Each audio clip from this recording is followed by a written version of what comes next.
शिव बाबा ने हमको होमवर्क दिया, न दुख लो न दुख दो। ये तो आप जानते ही हो, स्लोगन है। अच्छा, कोई देता है दुख, वो तो दिया, लेकिन लेने वाला कौन? क्या देने वाला ही लेने वाला होता है? कौन होता है? देने वाला अलग होता है, लेने वाला अलग होता है। अच्छा, उसने दुख दिया, खराब है, रॉन्ग है, लेकिन आपने लिया क्यों?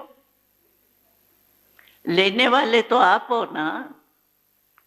अभी मैं आपको एक कोई खराब चीज आके देती हूं, आप अपने खीसे में रखेंगे, अलमारी में संभाल के रखेंगे कि फेंक देंगे?